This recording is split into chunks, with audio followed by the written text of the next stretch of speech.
This came out last night. I don't know if you saw it, but the Supreme Court of the United States has just cleared the way for Alabama to also redraw their congressional maps ahead of the 2026 midterms. Another massive win for Republicans. They can't stop it. They can't stop what's coming. And you can tell by the way they're acting that they don't know what to do. It's just getting worse and worse and worse, but nobody really cares. That's the other thing. They are screaming into a void. So I want to show you some stuff that happened on CNN. Either it was last night or this morning, which is incredible. If somebody fell asleep in 1896 and woke up today in 2026, they would simply say the only difference is now Negroes have a TV show and we were. Okay. This is a short clip, but there's so much that I wish I was sitting on the set. So you're telling me if Rip Van Winkle was actually, a black dude, and Rip Van Winkle fell asleep in 1896 and he woke up, the only difference he would see would be black people in nice suits. Really? Huh. So you don't think he'd be like, wait, what is this thing that these black men are doing? Oh, you're on television in a nice suit. They are paying you to sit on television to tell people how oppressed you are. They're paying you a lot of money to go on television and say how oppressed you are. By the way, who's that guy up that light-skinned dude? He was president. What? You telling me a black man was president? I could go on and on and on. All the different achievements. Hey, listen, there was this thing that went up to the moon and flew around and came back down. And why is that black man on that boat with that funny looking suit? Oh, he's an astronaut. What? So the only difference, he said, the only difference a person who was in a coma since 1896, besides the fact that their hair grew too long and the fact that they're still alive, the only thing they would notice is they're black people wearing fancy suits. Yes, he just said that. And yes, black people, some listen to that crap and then go, what in the hell are you talking about? Man, let me show you some film of, this guy back in 1930 winning races. That's Jesse Owens. Woo, man, he won a gold medal in front of Hitler. Oh, yeah. Oh, wow. How about look at this? This guy, Jackie Robinson, got to play for the Dodgers. Well, that's great, except for tell me what the hell a Dodger is. Oh, it's a team that plays baseball. What the hell is baseball? But the only thing he thinks people are going to notice is that there's a black man with a suit. Okay. Nice suits. They swapped out Klan hoods for Brooks Brothers suits. And that is the problem. I mean, Plessy v. Ferguson was 7-1, and it gave birth to 50 years of Jim Crow. What we have with this court right now, what we're seeing is watching people who have fought and died and bled so that. I am so sick of that. That they are, you think Trump repeats, how many times have you heard that in the last week? Oh, they fought and died and bled. They fought and died and bled. Wait a minute. What do you mean they fought and died and bled? You remember the guy from 1896? What? They put black soldiers out there again, like in the Civil War? They got black soldiers and then they fly planes? Oh, that's right. You're not supposed to understand that. I know you fought and died and bled back in 1865, but we ain't done shit since then. It's insulting. It's 100% insulting to any person, not white, not black, not Hispanic. Any person who heard what you just said should look at you with complete disdain, give you both barreled middle fingers and tell you to shut up. I can't take this race baiting stuff. We would have access to the ballot box so that we would have access to our voices being heard in Congress being ripped away. And I think that there is a casual laughter from people we believe to be our friends on the right who are showing us true colors today, because the most sacred, or one of the most sacred acts you have in the United States of America is the ability to cast a ballot and elect someone and send them to Congress, the State House, or a mayoral seat that represents your interest. And now black folks throughout the South are being silenced. And I don't find that to be a laughing matter. What you just said is one of the most insanely idiotic things I have ever heard. At no point in your rambling, incoherent response were you even close to anything that could be considered a rational thought. Everyone in this room is now dumber for having listened to it. God have mercy on your soul. I heard you. Oh, the people on the right, you know, they're getting a laugh out of it. Yeah, I'm black on the right, getting a really big laugh at it. Getting a huge laugh at it. Why? Because I have a brain and I know that nothing has happened to a single black person because of these rulings. Nothing. Every single person can still go vote. I can't even imagine what it's going to be like if, can you just brace yourself? Just think for a second. It's August or so, and the Supreme Court says that, you know, you can't have mail-in ballots. Or it's September or so, and they said you got to have an ID. If this is how they're acting because they think Jim Crow is back, they're going to think that the Grand Wizard is now president if you can't do mail-in ballots and you have to show an ID. Gird your loins, make sure your doors are locked and you're ready and loaded because they will go ballistic. Right now, they're just going crazy. They don't even know what's coming. They don't even know what's next. Oh, birthright?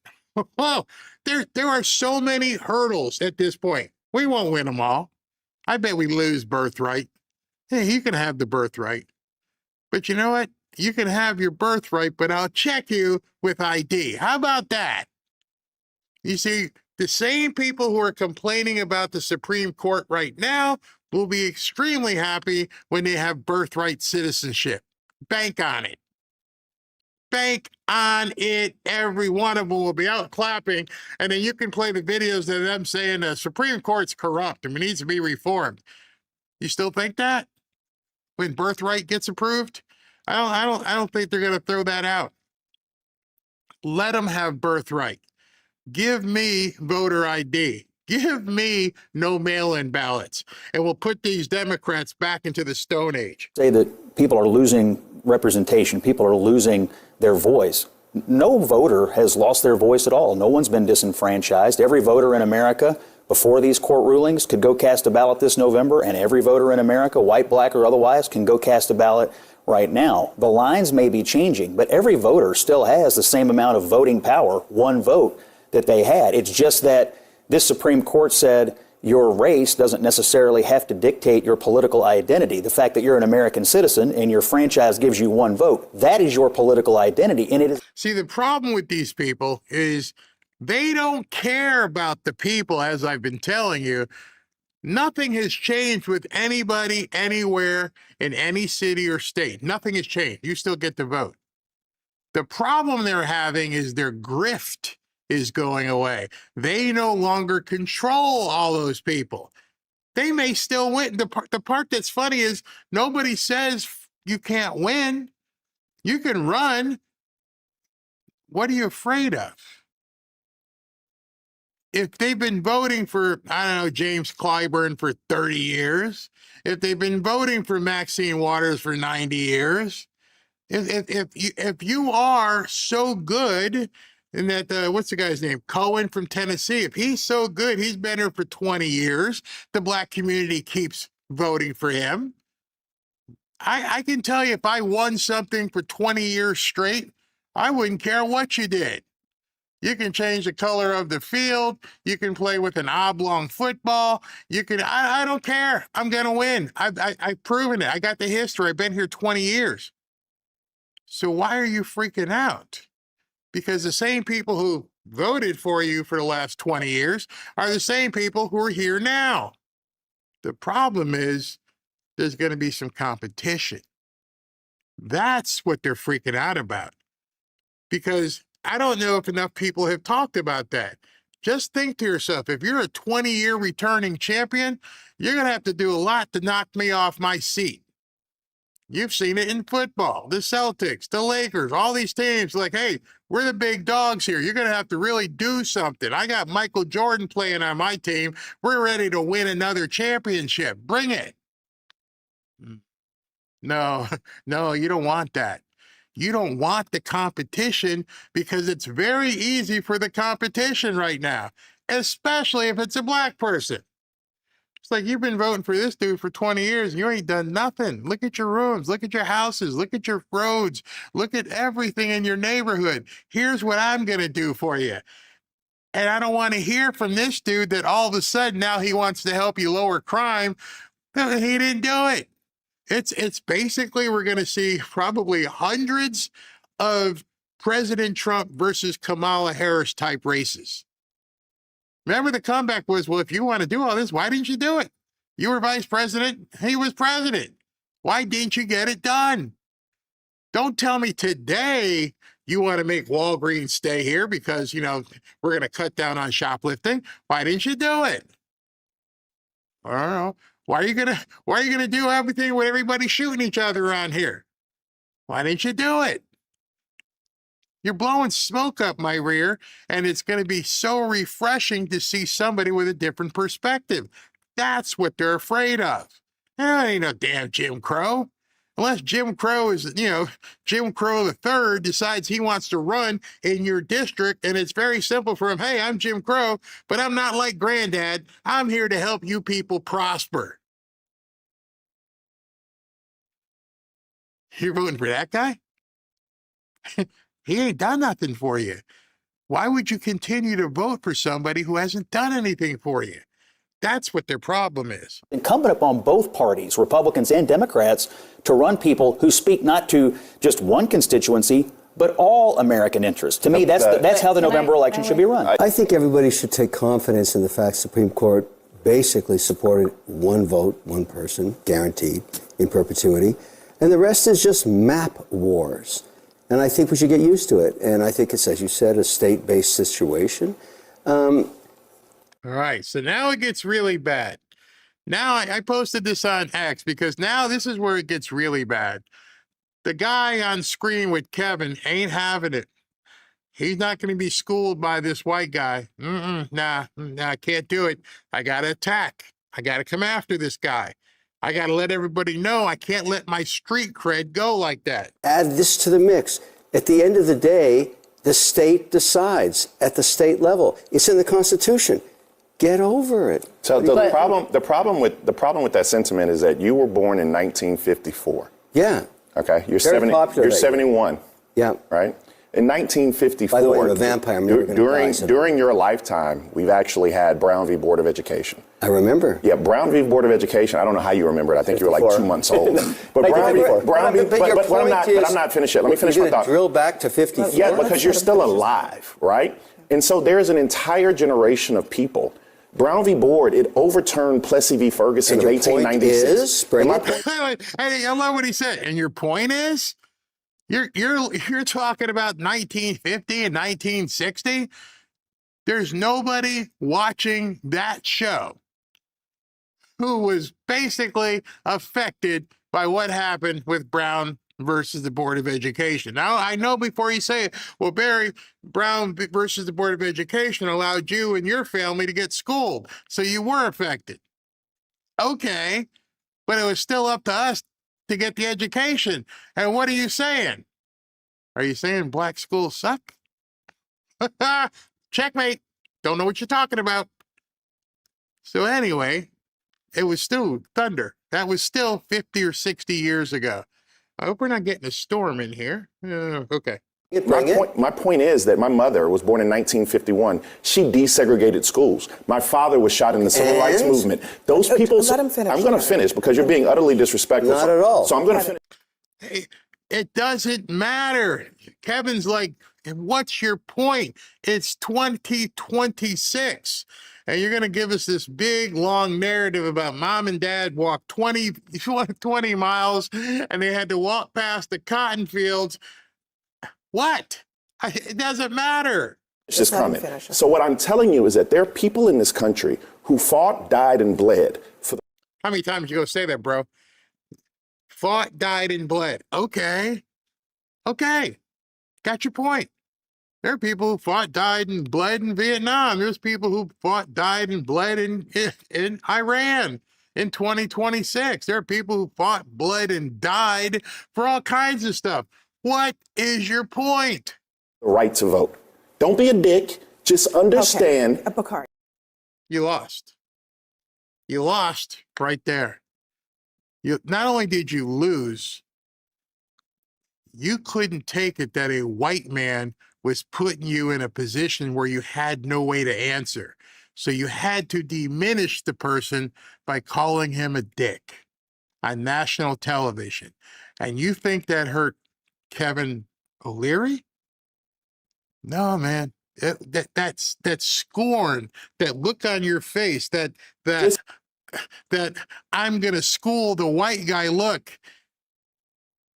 We ain't having it. He didn't say anything wrong to you. And even if he did, what you just showed us is that the black man on the panel can't have a reasonable discussion with the white guy on the panel. You reduced it to a street fight when he was having an elevated discussion. You're proving his point without him having to point it out. Everybody watching right now just went, did he just call that man a dick on national television? For what reason? I'm embarrassed for him. You know, I told you when I'm talking to libtards online and I give them 2 or 3 comments and eventually, like clockwork, they explode. Hey, you're a C word, you're a house N, and they can't, there's nothing left. And so when there's nothing left to make your point, and he's probably thinking, how do I extricate myself from this? I can't. Now I'm pissed at him personally. This man didn't do anything to you personally.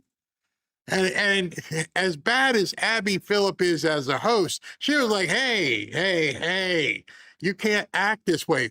Okay. Please. Just I'm not understand. a dick. I'm pointing something out to you. The Constitution is being upheld. Hey, Do you have a problem with that? Do you have a problem with the Constitution of the United States of America? Bakari, I'm gonna stop you because I just want everybody to reset with a modicum of respect at this table. Please stop. I want you to understand that there's And he couldn't. He couldn't reset. Even she saw it. And she's like, man, you went there? You didn't strengthen. And I love Scott Jennings. He's just sitting there like, you're proving our point. You're proving our point. You've got nothing. You have no response. There is nothing that these people have. And as I've said, does that look like winning? Does that look like people who are confident in that they're going to win the midterms? Or does that look like someone who's absolutely freaking the F out? OMG, what do we do? It's not working. And this guy's just looking at me with a smug look and going, what? What's your point? It's over. It's way over. And even the host of the show had to go, okay, we get out of here. And when you look at this, you see there's another black woman sitting there. She's got to be thinking, oh my gosh, what do we do at this point? There's nothing you can do. Right to you, there's a price that was paid for this right. Mm-hmm. There is a price that we uphold. And whether or not you value that, whether or not you value that or not, there are people who bled, sweat, and died and were. 4th time he said it. I don't know. He just memorized it. And I'm like, what the hell are you talking about? My father bled, sweat, and died. I don't know what you mean. What the hell does it have to do with 2026 voting? Every single person that you know, every person you walk by on the street, you go, hey, can you vote? Yeah. Yo, bro, can you vote? Yeah. You can walk past a homeless guy. Hey, kick him. Can you vote? Yeah, I think so. Nobody lost their right to vote. So what the hell are you talking about? You've been reduced to babble. You can't even make a cognitive discussion Who cares who fought, died, and bled? I never picked any damn cotton.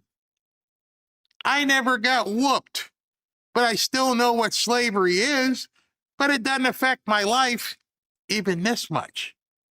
I never go to bed going, ah, man, there's some people who fought, died, and bled for Robin and I to live in this house. Man, I don't know what I would do. No, I don't know a black person who does that. I don't even know a white person. I don't know anybody who sits back and goes, other than one person, there is one person who sweat blood and died that we all talk about. He just happens to be Jesus Christ. You're not on that level, bro. Nobody other than relatives cares about people who bled, sweat, and died. There's an entire cemetery in Arlington filled with gravestones. There's an unknown soldier tomb where people bled, sweat, and died. And you want this guy, this white man to say, I understand the plight, bro. You're right.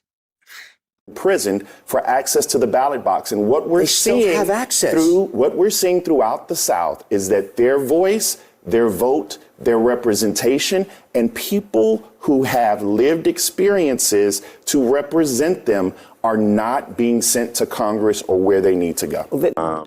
There hasn't been anything that so what he just said is waving the white flag, throw it in the towel. Because that's what he just said. They're not being sent to Congress. I'm like, wait a minute. It is May. It's 6 months from now. You're telling me between now and November, not a single one of these black candidates who has been representing these black neighborhoods has any chance of winning now. They've already lost. It's a done dealio that every single one of these black candidates, why not? You talked about people who fought, bled, and sweat. Well, you know what? I'd be bearing that cross right now if I was in the black community and I was a candidate. I would say, you know what? Game on. All right, you're making the playing field level. I know what I need to do. I need to just be better. Otherwise, I'm going to get beat in November. Why would anybody be throwing the towel in right now and saying to the world, we're going to lose? Because that sounds suspect as hell, doesn't it? Don't each one of you think to yourself, well, what do you mean? You got 6 months left on the clock. It's not even the third quarter. Listen to it. Let me just back that up about 10 seconds so you can hear him say it again, where he actually says they've lost. And people who have lived experiences to represent them are not being sent to Congress or where they need to go. Why aren't they being sent to Congress? You see, the people who are there now are already in Congress. So you are saying in May, it's over. Like I said, these people are losers. They know they're losers. They know they stacked the deck, and now they're freaking out. But I found another piece from this very same guy. And he was on a panel of other black people talking about you and me. Listen to what he says about us. You know, Joe Biden was somewhat of a bridge. He was supposed to be a bridge or a palate cleanser or somebody who morally and ethically was antithetical to who Donald Trump was. You know, Uncle Joe was the nice guy, older white guy, comes in and you want to eat ice cream with him, right? Well, I think what that episode in our country's history showed us is that we really need some fumigation, right? We need a exorcism, for lack of a better term. We need a more aggressive approach to go in and surgically remove the cancer that is the Donald Trump and MAGA movement. We need a fumigation. We need to eradicate what is the Donald Trump and MAGA movement. You need to be fumigated like a termite. You're a festering animal that we need to see die. Fumigation is basically, and I'll use it in terms of exterminator stuff, because I don't even want to know what his mind was thinking if he was trying to align it with the Holocaust. I'll give him that he didn't realize he was saying something like that when he talked about fumigation. I'll give that to him for now. But in any event, he wants us eradicated. We shouldn't be walking the face of the earth. You MAGA Donald Trump supporters need to be eradicated and removed. Well, kind of late for that now. All we're waiting now is to eradicate you people. And I said it just like I said in the movie. Who do you mean, you people? I mean, you people. To destroy that Democrat Party. We get voter ID. We get no mail-in ballots. We will not hear for them for decades. Long past the time I'll be on this earth. That's what we need to see happen. And John Thune, damn, do something. I don't know what you're doing, but you got to do something.